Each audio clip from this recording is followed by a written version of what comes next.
Assalomu alaykum hurmatli ko'ruvchilar. Dunya Uyg'ur Qurultiyi tor televiziyasi kündəlik xəvərlər proqramımıza xoş gəldinglar. Mən Hidayət Musacan. Hammalarning shu vaqtda xayrlik bo'lsin. Aziz ko'ruvchilar, tövəndə diqqətinizlər bugünkü xəvərlər proqramımızın təfsilatında bo'lsin. Dunya Uyg'ur Qurultiyining raisi Dolqun Aysa apandimning 18 sentabr kuni Turkiyaga kirishining Turkiya hukumati tarafidan qayta cheklanishi muhojiratda yashayotgan Sharq Turkistonlik qarindoshlarimizni qattiq afsuslantirdi. Kasallik sababidan Anqaradagi ma'lum bir doktorxonada jiddiy qutqizishga ilingan Dunya Uyg'ur Qurultiyining sobiq raisi, milliy ustozimiz Erkin Olibtekin apandimni yo'qlash uchun 18 sentabr saharda Janvadan Anqaradagi Asanbog'o aeroportiga yetib kelgan Dolqun Aysa apandimning Turkiyaga kirgizilmay majburiy Germaniyaga qaytarilib o'tishi chet el va turk matbuotlarining kuchli diqqatini qo'zg'adi. Markaziy Turkiyadagi Uyg'ur akademiyasi vaqfi bu munosabat bilan e'lon qilgan bayonotida Xitoyning Turkiyada kundan-kunga kuchayotgan ta'siridan qattiq andish to'yayotganligini, Turkiyaga bo'lgan sevgisini har fursatda ta'kidlab kelgan va xalqaro munbarlarda Turkiyaning oliy manfaatlarini izchil turda qo'g'dab kelgan Dunya Uyg'ur Qurultiyining raisi Dolqun Aysa apandimning Turkiyaga kirishining qayta cheklanganligidan qattiq afsuslanganligini bildirdi. Dunya Uyg'ur Qurultiyining bu munosabat bilan e'lon qilgan bayonotida ko'rsatilishicha Dolqun Aysa apandim tunji bo'lib 2008-yili 8-oyda Antalya aerodromiga kirish rad qilingan va 23 soat tutib turilgandan keyin Germaniyaga qaytarilgan. O'xshash ahvol 2016-yili 11-oyning 11-kuni yana yuz bergan. Dolqun Aysa apandim bu yil Turkiyaga advokati professor doktor İlyas Doğan apandi orqali Anqara 1-idora mahkamasiga arz sungan. 9-oyning 1-kuni 1-idora mahkamasining hukmnomasida Dolqun Aysaning Turkiyaga kirish cheklamasi amaldan qoldirilib, Ko'chmanlar bosh idorasi rasmiy uqtirish orqali bu qarorning ma'qullanganligi advokati orqali Dolqun Aysaga bildirilgan bo'lsa-mu, ammo Turkiya hukumati Xitoyning besimi bilan ostirtin darhol yangi bir qaror bilan xufiyona holda Dolqun Aysaning Turkiyaga kirishini qayta chekladi. O'zi haqida chiqarilgan bu qarordan pasport kontrol nuqtasida xabardor qilingan Dunya Uyg'ur Qurultiyining raisi Dolqun Aysa apandimning Turkiyaga kirishiga yo'l qo'yilmadi. Mustabid Xitoy hokimiyatining tuhmatlari bilan xalqaro soqchi tashkiloti Interpol 1997-yili Dolqun Aysa apandimning ustidan qizil rangli tutish buyrug'i chiqargan va xalqaro qonun organlarining e'tirozi bilan 2018-yili Interpol Dolqun Aysa apandim ustidan chiqargan qizil rangli tutish buyrug'ini amaldan qoldirgan edi. Garchi ko'plagan davlatlar Dolqun Aysa apandimning sayohat cheklamasini bekor qilgan bo'lsa-mu, afsuski Uyg'ur xalqining ikkinchi vatani Turkiya Jumhuriyati Dolqun Aysa apandimning va Qurultayning sobiq raisi Robiya Qodir, Qurultay muhojirlar komitetining mudiri Mehmet To'xti, Qurultayning bayonotchisi Dilshod Rashid, Qurultay sayya komitetining mudiri Anvar To'xti qatorliqlarning Turkiyaga kirishini izchil turda cheklab kelmoqda. Bu munosabat bilan bugun istansimizning maxsus ziyoratini qabul qilgan Markaziy Turkiyadagi Uyg'ur akademiyasi vaqfining raisi doktor Parat Qurban Tangritog'li apandim o'zining bu voqea haqidagi qarashlarini bayon qilib mundoq dedi. Salam qadrli qarindoshlar. 18 sentabr kuni Anqarada Uyg'urlar uchun to'liq ko'ngilsiz bir voqea yashandi. Dunya Uyg'ur Qurultiyining raisi hurmatli Dolqun Aysa apandim aerodromga kelib Turkiyaning chegarasidan kirmay qaytib ketib qoldi. Bu voqeaninki oldi keyin amaldan bilganlik uchun takror qilmayman. Biz bu voqeaga bo'lgan pozitsiyamizni nihoyat aniq bir shaklda o'tirib qo'yishimiz kerak. Chunki bu yerda ikki tane masala bor. Buning birinchisi mahkamaning Dolqun Aysa apandim haqidagi to'solg'uni amaldan qoldirganligiga qaramasdan yana takror chegaradan kirmasligi Xitoy hukumatining Turkiyada, ularning adliyada ta'sir kuchining qanchalik cho'ng'ayganligini ko'rsatib berdi. Yani bir tarafdan aytgan vaqtimizda Dolqun Aysa apandi bugun Uyg'urlarning xalqarada eng yuksak temsil qurilishi bo'lgan Uyg'ur Qurultiyining boshqoni, raisi, ya'ni Dolqun Aysa apandiga qilgan baxtsizlik bu nuqtadan qaraganda Uyg'urlar qilgan haqsizlik bo'ldi. Buning uchun bu masalaga bütün tashkilotlar, shaxslar nihoyat jiddiy shaklda inkas qaytarishimiz kerak deb qarayman.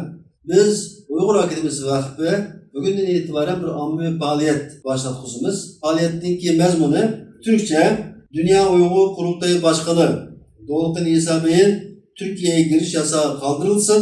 Ankara'da anıt kabri ziyaret etmesine izin verilsin.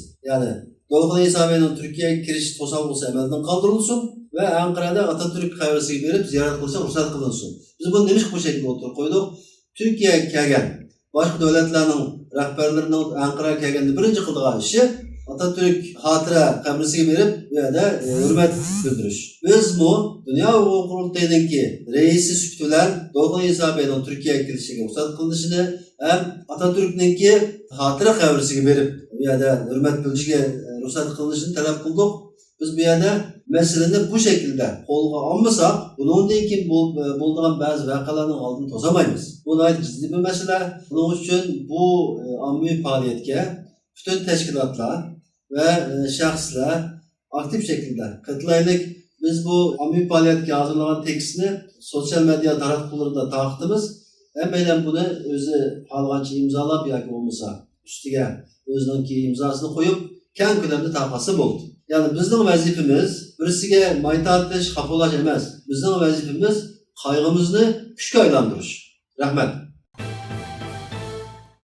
Angliya parlamentida Uyg'ur irqiy qirg'inchilik qarorining qabul qilinishida boshlamchilik rolini o'ynagan va bu sababdan Xitoyning embargosiga uchragan Nusrat G'ani boshchiligidagi bir qism parlament a'zolarining qattiq e'tirozi bilan Angliyaning yuqori palata va tuvan palatasining Xitoyning Londondagi bosh elchisining Angliya parlamentiga kirishini cheklashi mustabid Xitoy hokimiyatini butun dunyo oldida razil rasvo qildi.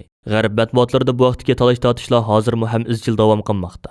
Londonda o'tkazilgan Uyg'ur sud kollegiyasining ikkinchi qitimliq isbot anglash yig'ini oxirlashgan 13-sentabr kuni kechda Dunya Uyg'ur Qurultiyi sud o'tkazilgan saroyda maxsus murosim o'tkazib, Angliya parlamentida Uyg'ur irqiy qirg'inchilik qarorining qabul qilinishida boshlamchilik rolini o'ynagan va bu sababdan Xitoyning embargosiga uchragan Nusrat G'ani boshchiligidagi bir qism parlament a'zolariga va Angliyadagi kishilik huquq tashkilotlariga butun Sharq Turkiston xalqi nomidan tashakkur bildirish va sharafnoma tarqatish murosimi o'tkazgan edi. Xitoyning Angliyadagi yangidan tayinlangan bosh elchisi Jing Zigong Uyg'ur sud kollegiyasining ikkinchi qitimliq guvohlik anglash yig'ini boshlangan 10-sentabr kuni atalmış Uyghur Abdunum Raylık Partikum Komiteti Təşviqat Bölümü bilan birləşmə axbarat elan qilish yig'ini o'tkazib, Uyg'ur sud kollegiyasini qattiq ayiblagan edi. 15-sentabr kuni u Angliyaning yuqori palata va tuvan palatasining Angliya parlament binosiga kirishini cheklash jazosiga duch kelib qattiq rasvo bo'lgan.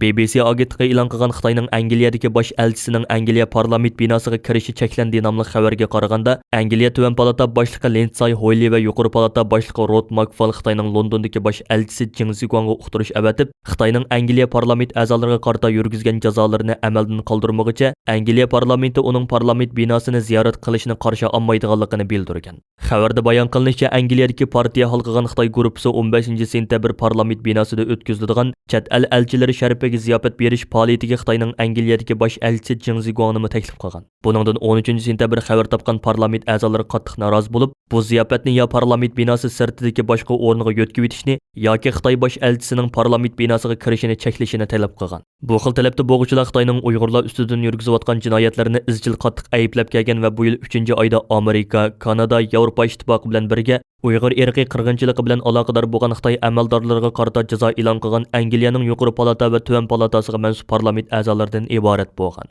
Ular shu mezgilda Xitoyning o'ch ilish xarakterli qaytarma jazosiga uchragan edi. Xitoy hukumatı 3-oyda jazo lagerlariga qarshi turib Uyg'urlarning insoniy haqlarini qo'g'dash tarafdori bo'lgan Angliyaning tuvan palata a'zolaridan Duncan Smith, Nusrat G'ani, Lukton, Tugantian, O'Brien va yuqori palata a'zolaridan Baroness Kendi, Lord Alton qatorliqlarga jazo yurgizib, ularning Xitoyga kirishini cheklash, Xitoydagi mol-mulkini to'g'natish, Xitoy fuqarolari va organlari bilan tijorat qilishini ma'ni qilish qatorliq tadbirlarni qo'llanadiganligini e'lon qilgan edi. Mana shu parlament a'zolari parlament binosida o'tkaziladigan chet el elchilari sharafiga ziyofat berish faoliyatiga Xitoyning Angliyadagi bosh elchisi Jing Zigongning qatnashishiga keskin qarshi chiqqan.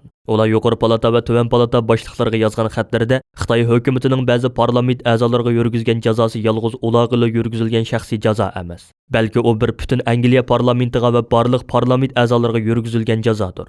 Bizning Angliya parlamentining buning sukut qilib qarab turganligini yoki bu jazolarni muloyimlik bilan e'tirof qilganligini ko'rgimiz yo'q deganlarni tilga olgan. Ular xatlarda yana Xitoy vakillarining Angliya parlamentiga erkin ozoda kirib, Xitoy hokimiyatining tashviqotini qilishiga yo'l qo'yolmaydiganligini ifodalagan. Parlament a'zolarining qarshiliklari natijasida Angliyaning yuqori palata va tuvan palatasi boshliqlari Xitoyning Angliyadagi bosh elchisi Jing Zigongning parlament binosiga kirishini cheklash qarori olgan. Xitoyning Londondagi bosh elchixonasi buningga qattiq norozilik bildirib, bu intayin nomussizlik va qabihlik degan. Ular so'zlarida Angliya parlamentidagi ba'zi odamlarning siyosiy muddaosi sababli Xitoy Angliya munosabatlariga buzg'unchilik qilayotganligini, buning ikki davlat xalqining orzusiga osiylik qilganlik va ikki davlatning manfaatini ziyonga uchratganlik bo'ladiganligini ta'kidlagan.